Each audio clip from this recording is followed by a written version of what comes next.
about our government's vision for an affordable energy future for our province. It's an important topic right now, maybe now more than ever, because Ontario's energy policy will determine the success of our province today and for the next generation. After years of flat and even declining electricity demand, there are changing before our very eyes. Ontario is a province of builders once again. As a government, we're making record investments in new roads and hospitals and new schools and so much more. At the same time, we're seeing our cities grow. And look no further than the view behind me. Toronto alone has more cranes than any city in North America, 221 as of April of this year to be exact. These cranes represent the new homes, the offices and infrastructure being built to meet the needs of our growing population and economy. And with that growth comes challenges, especially when it comes to energy. The cranes might be a testament to our ambition, but they also serve as a reminder that we need more power to support this incredible level of growth. In fact, just last week, as Minister Stroff said, the Ontario Independent Electricity Systems Operator told us point blank that we need much more power. To support our growing economy and keep the lights on, we need to generate at least 75% more power by 2050. That's the equivalent of adding 4.5 cities the size of Toronto to the grid over the next 25 years. There is also continued demand for other fuels like gasoline and natural gas that currently play a critical role in powering our vehicles, heating our homes, attracting new jobs in manufacturing, including the automotive industry and agriculture.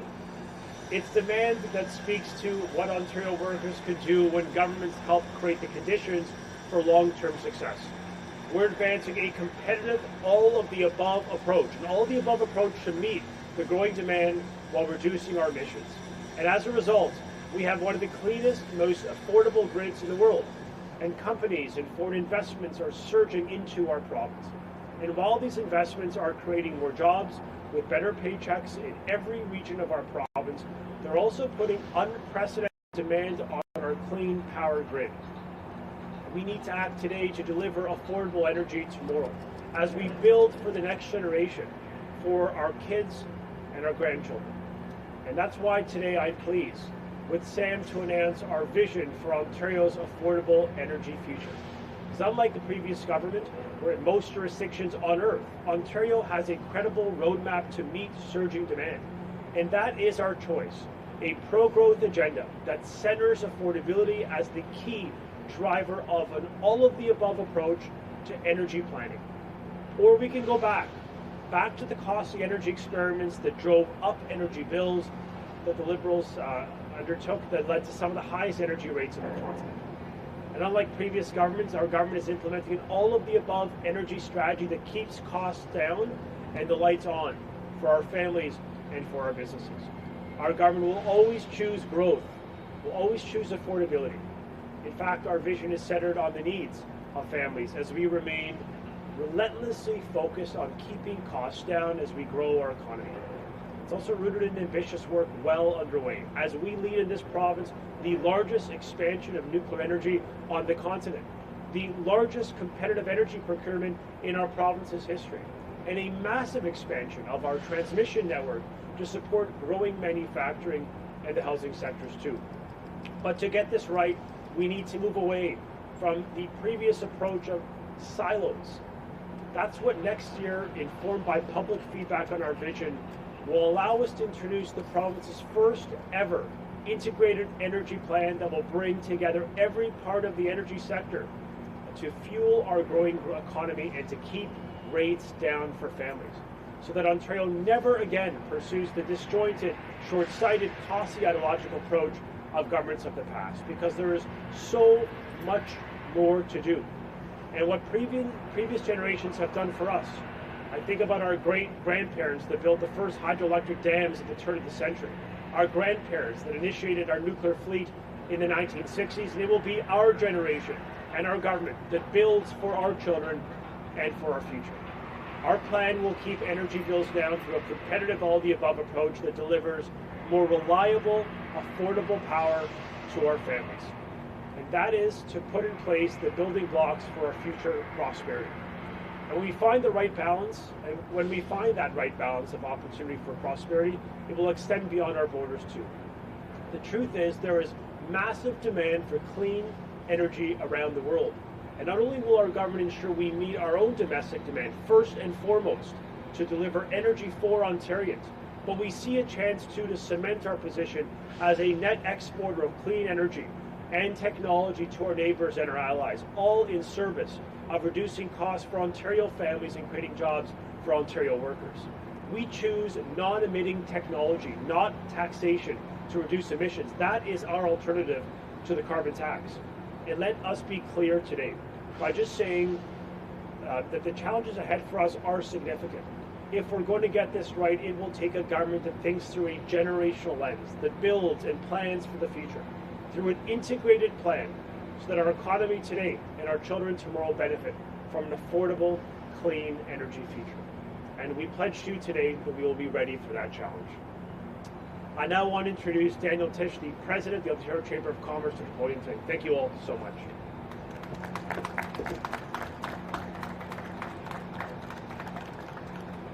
Well, thank you very much, Minister, and thanks to both ministers. It's an honor for me to be here, not just with the Minister of Energy, but with two ministers with energy, because that's what Ontario needs right now. It really is an important day, not just for those of us who are here today, but also for the generations that follow us. I love the minister's comment about looking through a generational lens, because this is important to anybody and everybody who aspires to be part of Ontario's future prosperity. Energy is the lifeblood of our economy, and that's why securing energy that's reliable and affordable and sustainable is a priority for the 60,000 members of the Ontario Chamber of Commerce. And while many of our members are very big, like, the big bank towers downtown, 98% of our members are small business. And it's important to note this is Small Business Week, right? This matters to small businesses all across Ontario. The government has been really successful in both making and attracting huge new investments in Ontario's future. But what's been missing until today is a commitment to a long-term integrated plan that's going to help us address Ontario's growing energy needs. And so for the Ontario Chamber, there are a few principles that are paramount. First, we need to leverage our diverse energy mix while keeping our grid clean. Second, we have to ensure predictability for businesses and for investors so that they can make the right decisions to invest in Ontario and grow in Ontario. Third, we must drive energy efficiency and emissions reductions by incentivizing behavioral change among both consumers and businesses. And finally, as the ministers both noted, we have to keep costs down. We have to ensure that affordability and sustainability can and must coexist. And that's why we are eager to see a plan that continues to meet at least 90% of Ontario's energy needs with clean electricity.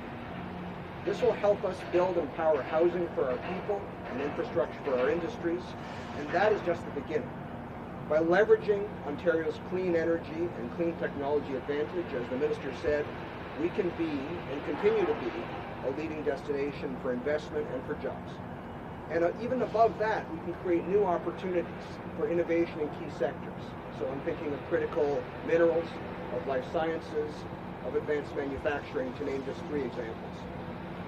Of course, planning is just about setting the compass for the journey ahead. And navigating it successfully will require collaboration with business of every size, in every sector, and in every community. And that's why I'm excited to learn about the plans to do some public consultation around this so that we can get the best possible long-term integrated plan. So, Minister, Associate Minister, I thank you for your foresight. I thank you for your commitment to that collaboration. We at the Ontario Chamber look forward to working with you to achieve inclusive prosperity through energy that's reliable, that's affordable, and that's sustainable. Thank you so much.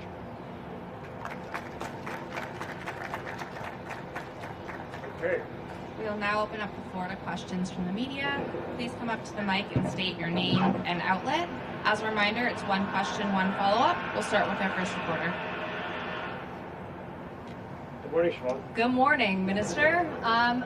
I just am wondering, you've been talking for about a week, that this would be the vision of how we'd get to the increased demand. Is this not just a plan to have a plan next year, doing some public consultation to get there? This is the roadmap that's going to allow our province to build the energy generation that we're going to need to secure to meet that 75% demand. We have well underway nuclear refurbishments and energy expansion. We've launched the largest competitive procurement in Ontario history. What this does is sets out a clear roadmap for Ontario on the megawatts we need to produce and the plan how we're going to get there. What we're also launching is a commitment to build Ontario's first integrated energy plan. That is going to lay out with specificity how we're going to bridge the gap, how we're going to keep the grid clean, how we're going to keep it affordable and the energy reliable for our businesses and our people. So this is essentially a clear expression and a telegraphing to our industry partners, to our stakeholders, to our families, and to our businesses that Ontario has a clear, credible roadmap to bridge the gap to reliable, affordable power. And I think that's a very important message. I mean, you heard Daniel speak about what industry and job creators and families want. They want certainty, and we're providing that with a clear roadmap to bridge the gap, deliver more energy, and keep the rates down for families. And I think that's a very important step we're taking. It's the first of its kind in Ontario history. You talked about that in the past the approach has been too siloed. What are those silos? Like which elements of whether it's government or other industry, or who's not speaking to each other?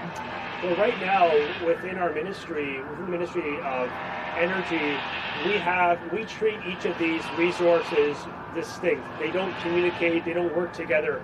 Natural gas, electricity, each of these different resources right now are absolutely siloed within the ministry. The idea of an integrated long-term plan is to think through a generational lens of what is the energy demand we're going to need to build for our kids, and how do we work backwards to deliver that energy in an affordable way for taxpayers and for ratepayers. It also forces the integration or the synergization between these different commodities so that we can deliver better savings for families. Even when it comes to energy efficiency programs, they don't speak to each other. Our natural gas teams and our electricity teams. This is about forcing the system to work closer together to deliver a better customer experience for the people who pay the bills.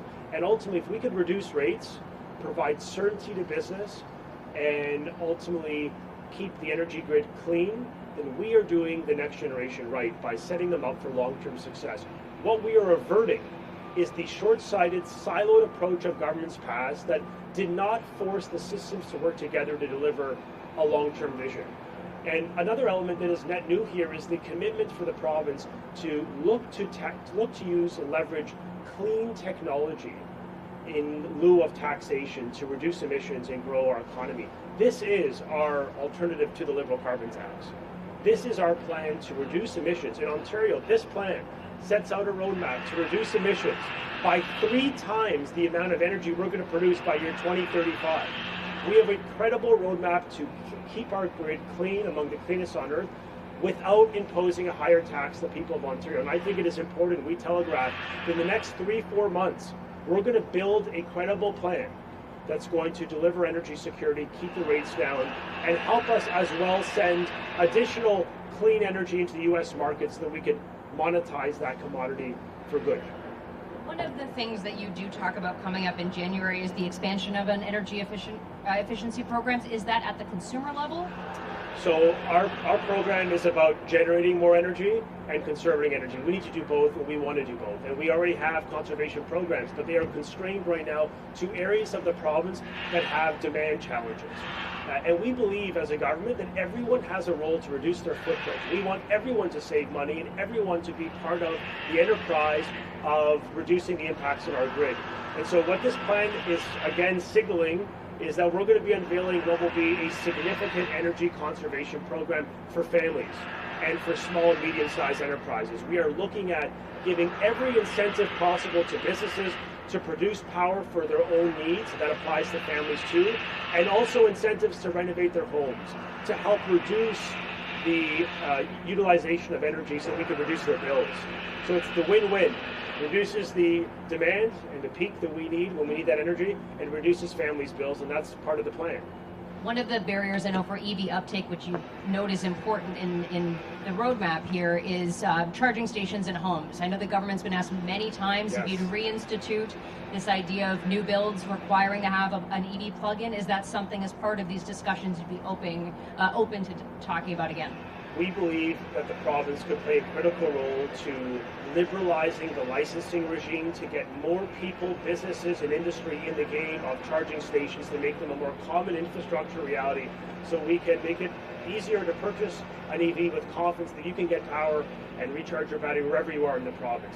In the coming days, part of this plan, we will unveil how Ontario will take a big step forward to reduce barriers to charging stations, to reduce barriers to conservation for all families, to ensure affordability to the core of our program, and as I noted, to use Canadian tech to export clean Canadian tech that leads the world as a way to drive revenue and jobs for Ontarians by exporting this advantage into the U.S., into provinces from New Brunswick to Alberta, Saskatchewan, Quebec, all of the countries turning to and knocking on Ontario's door. They see Ontario as having a competitive advantage. We have a very diverse mix of energy. We have almost 60% of energy is baseload between nuclear as well as hydroelectric. We are in a very strong position, and we want to help be part of the enterprise of exporting, monetizing, creating value for Ontarians by sending clean energy into the U.S. market too.